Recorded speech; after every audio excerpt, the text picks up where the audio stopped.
The moment my message hit the chat, the group that had been buzzing with hundreds of people discussing work went dead silent. A few seconds later, Rose Jenkins' messages exploded across the screen. Stella, what the hell are you talking about? I'm 3 months pregnant. I've got the ultrasound right here. How dare you make stuff up about me? Everyone, come look. Stella can't have kids herself, so she can't stand seeing anyone else pregnant. At HR at Philip, look at the kind of person you hired. I'm calling the police. This is defamation. This is harassment. She started making a scene, and people jumped in to back her up. Every finger pointed straight at me. Paisley Gill from the design department wrote, Stella, that's way too far. How can you say something like that to a pregnant woman? That's seriously messed up. Someone else tried to calm Rose down. Rose, take it easy. Don't get upset for the baby's sake. Stella was just joking. But Rose wasn't letting it go. Joking? Who jokes like that? We're not even that close. She's just jealous I married well, and I'm carrying my husband's baby. My pregnancy's already unstable. The doctor told me over and over that I need to be careful. And this woman's out here, pounding her keyboard like a construction drill. If anything happens to my baby, she's the first one I'm coming after. People from other departments started chiming in too. Exactly. She already said she's not feeling well. Can't you keep it down a little? It's already afternoon. Can't your proposal wait until tomorrow? Why are you picking on a pregnant woman? Reading all of that, I actually laughed. In my last life, this was exactly how they cornered me, step by step, until there was nowhere left to go. I explained again and again that I was using a silent keyboard. I even carried my laptop out into the hallway just so I wouldn't bother her. And what did I get in return? A kettle of boiling water poured over me from head to toe. By the time I died, my skin had been burned raw, my skull cracked under the heel of her shoe. The last thing I saw in this world was Rose's twisted, hysterical face. I closed my eyes. I could still feel the searing heat of that water, as if it had burned itself into my soul. Anger and hatred surged in my chest, crashing into each other. Rose kept tagging me in the chat, as if she had gone completely off the rails. What? Cat got your tongue? Why aren't you saying anything now? Feeling guilty? Did you do it on purpose? You just don't want me to have a good life, right? I finally got pregnant, and you had to ruin it, didn't you? If anything happens to my baby, can you afford to pay for it? Are you going to pay with your life? I stared at her text, and whatever restraint I had left finally snapped. I hit record and sent a voice message into the group, my tone cold and steady. Pay with my life? Pay you back for what? The crap you're carrying. Fine. Come over right now. If you've got the nerve to drop your pants in front of the whole company, I'll jump off this building on the spot and pay for your so-called son with my life. The voice message I sent blew up the entire office. The group chat went dead silent for a full minute. Then, a commotion broke out in my direction. I looked up and saw Rose clutching her stomach, being helped along by a few women from the office. Her eyes were red, like she had been crying the whole way over. Stella. Her voice came out sharp and shaky, as if she had been wronged in the worst way possible. How can you be this cruel? What did I ever do to you? Why are you humiliating me like this? I'm carrying a boy. My family's only ever had one son in each generation. You really can't stand the thought of him being born. The women around her immediately jumped in. Stella, what's wrong with you? She just started here, and you're already bullying her. Seriously. What about when you have kids someday? Would you want someone talking about your child like that? Picking on an unborn baby? Aren't you scared of karma? Rose bent over like she was about to throw up, playing it up perfectly. Tears came the second she wanted them to. She leaned weakly against someone beside her. I'll kill you. You ruined my reputation. I'll kill you. Her voice was shrill, grating against my ears, dragging old memories back up with it.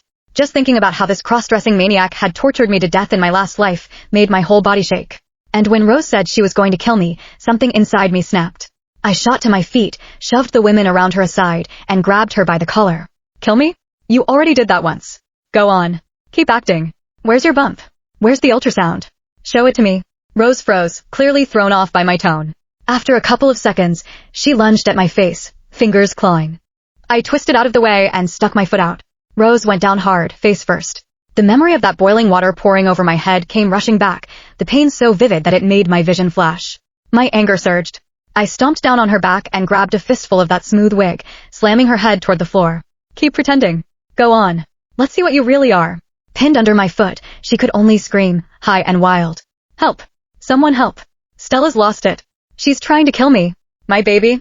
Her shrieking pulled more people over. Hands grabbed at me from all sides, dragging us apart. Two guys pinned my arms before I could even catch my breath. It had only been half an hour since I came back. Half an hour ago, I had died at the hands of this lunatic right in front of me. How the hell was I supposed to stay calm? But once they pulled me away, everyone started pointing fingers at me instead. Have you lost your mind?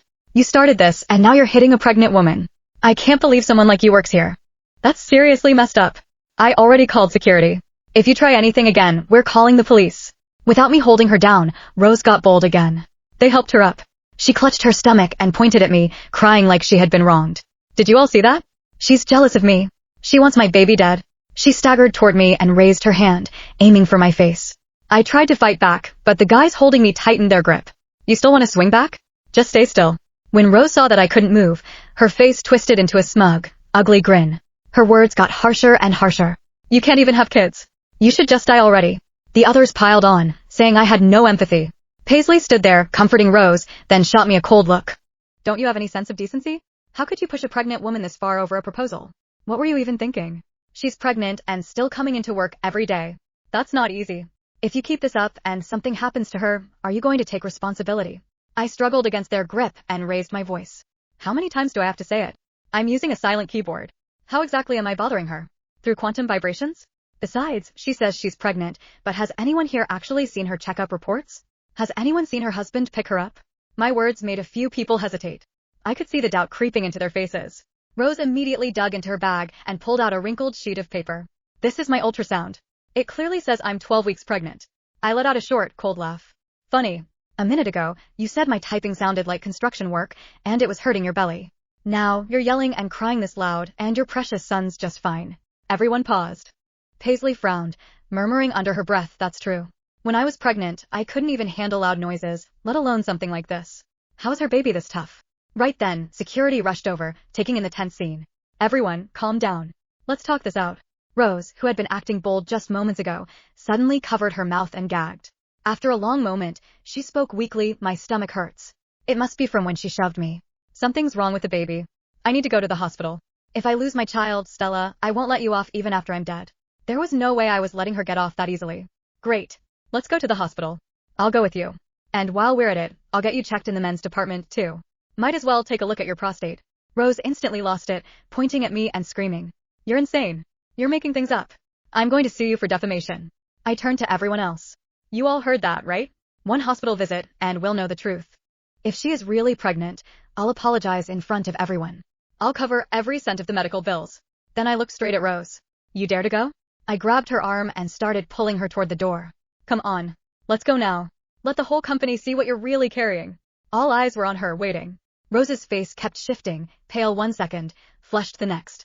She never imagined that the girl she used to push around so easily would come back like this, all sharp edges and no fear. She clung to the desk, refusing to move. Then suddenly, as if something clicked, she let out a loud cry and dropped straight to the floor. A pool of blood spread quickly beneath her. She reached out, hand trembling as she pointed at me, her eyes filled with venom. My baby? You killed my baby? An ambulance rushed her away, and the whole office fell into chaos. Paisley pointed at me, shaking with anger. Are you happy now? You caused her to lose her child. Another coworker had already dialed the police. Hello? Yes, we have someone here who assaulted a pregnant woman and caused a miscarriage. I stood there beside the spreading blood, watching everything with a cold, steady gaze. That wasn't blood. It was red ink. That liar really had planned this all out. It didn't take long for the police to arrive. Rose had already been taken to the hospital for emergency treatment, and as the prime suspect, I was brought in for questioning. The office security footage had captured everything clearly. From the message I sent in the group chat, to Rose showing up at my desk with a crowd, to me knocking her down, and finally to her so-called miscarriage. Every piece of evidence was stacked against me. Inside the interrogation room, the officer's face was hard and unreadable. Ms. Long, why did you use that much force on a pregnant woman? Just because she asked you to keep it down? Do you understand that what you did qualifies as intentional assault? I met his eyes, calm and steady. I didn't. First, I never intended to hurt her. Second, she's not pregnant. She's a man. The officer frowned. We've already confirmed with the hospital. The injured party is Rose Jenkins, female, 12 weeks pregnant. Due to severe impact, the pregnancy was lost. What else do you have to say? I let out a small laugh. The hospital? Which doctor ran that exam? Bring them here. Let's talk face to face. I've said it already. Rose is a man. There's no fetus in there. Just a silicone implant and a bag of red ink. That made them pause. They probably hadn't seen a suspect this stubborn before. One of the male officers slammed his hand on the table. You still won't admit what you did? The surveillance footage, your coworker's statements, the hospital report, everything points to you. You think making things up will get you out of this? I didn't look away. I didn't do anything wrong. Why would I need to get out of anything? I want to see Rose. I'll prove it in front of you. I'll prove she's a man. If I can't, I'll take full responsibility. No arguments. My certainty made them hesitate. After a few minutes of quiet discussion, they decided to take me to the hospital for a face-to-face. When we got there, Rose was lying in a hospital bed. She was pale and hooked up to N4, looking weak enough to fall apart. Paisley and a few others were standing guard beside her. The second they saw me, they rushed over like I was something dangerous. You've got some nerve showing up here. You killed her baby. Paisley was practically shouting in my face. I ignored her and walked straight to the bed, looking down at Rose. Drop the act. You're overdoing it. The moment she saw me, her whole body jerked. She shrank back, eyes wide with fear. Don't come near me, you monster. What more do you want? You've already killed my baby. She cried like she was breaking apart, loud enough to draw everyone's attention in the room. Her eyes were full of panic as she grabbed Paisley's arm, voice trembling. Paisley, please. Make her leave, okay? I'm scared when I see her. My baby? My poor baby. The others chimed in right away. Stella, are you really not going to stop until you drive her to death? Yeah, what's the point of this? That was a life. I waited until the officers were actually watching me, then let out a cold laugh. A life? Fine. Then let's figure out whose life that really was. The second I said that, Rose snapped. That's nonsense. My child died because of you. You're a killer. He was 3 months old. I could feel him moving inside me every day. Give me my child back. After shouting, she broke down into sobs again, the kind that made everyone around her soften. But this couldn't keep going. Just as Paisley stepped forward to comfort her again, I moved. I stepped up to the bed and yanked the blanket off. I know exactly who killed your child. Right in front of everyone, I grabbed the waistband of her hospital pants and pulled hard.